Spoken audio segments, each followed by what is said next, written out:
So guys, the success of the convoy seems to be quite extraordinary. Can you tell us about the trip so far? Yeah, look, fantastic. First of all, the being in a big group with our distinctive ties and scarves, with just everyone knows we're there and wants to know where we're from and what we're doing. And so the ties and scarves have made quite an impact, haven't they? I think they really have, and there were a few people who commented on the colour initially, but standing out like this has really made a difference. So we've been walking the halls and we've had ministers stopping and asking and commenting, saying, could you send one to us? So we have made an impression with the numbers that we've got here. And even the media have picked up on it, I believe, down here. Absolutely. So I think we've made a new fashion statement. It's good that it's orange as well, because everyone thinks about the reef and the rainforest, which we love. We're very proud of it, but there's much more to Far North Queensland than our two natural jewels. So we're about the west. We've got mayors from Flinders up here with us as well, and we're talking about inland highways, and it's good. And so you've been covering a lot of issues while you're down here. I mean, there's been 48 meetings amongst 51 delegates.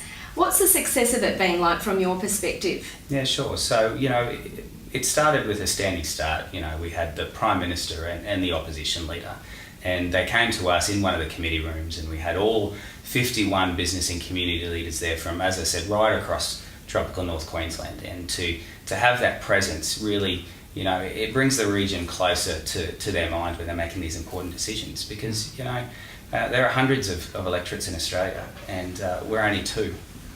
So, it's not good enough just to expect them to come and see us. We have to do things like this more often to make sure we're down here and putting our case. And I noticed that they both sides of Parliament, in all the meetings, and particularly with the Prime Minister and the opposition leader, they made a comment about the collective.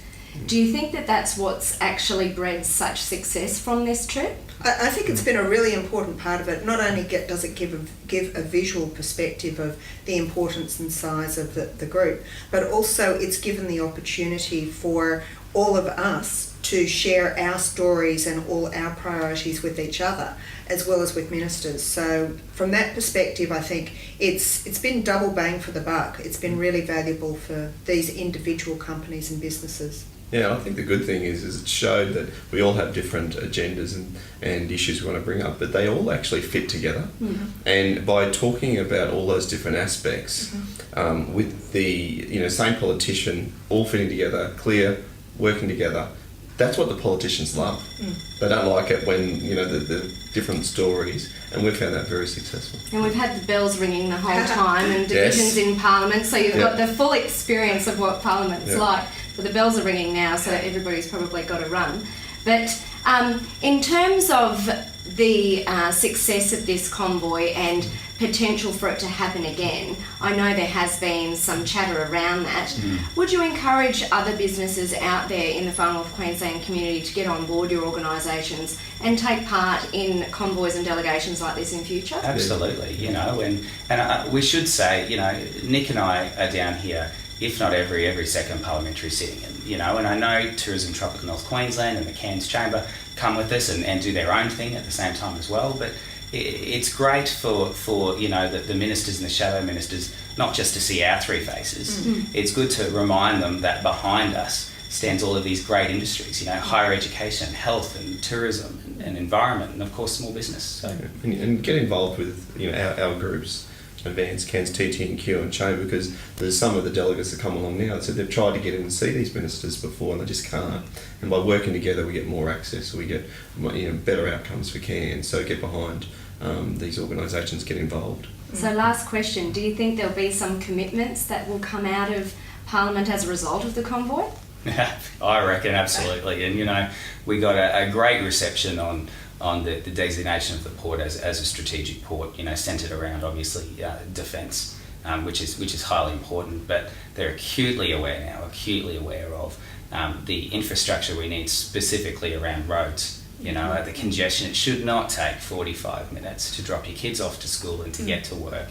In a city of 170,000 people. So I'd love to see greater spending, and I think we will. In the marine precinct especially, and on our roads. I think the big thing that we're leaving behind here is that we have many voices And we have left a very loud and very clear single message for all of these ministers and opposition. Yeah, and we just need to keep that message going till we get commitments and come back and do the same thing next year in a bigger and better way. So if you're not a member of Advance Cairns, if you're not a member of TTNQ, you're not a member of the Chamber, then I think you better Google it.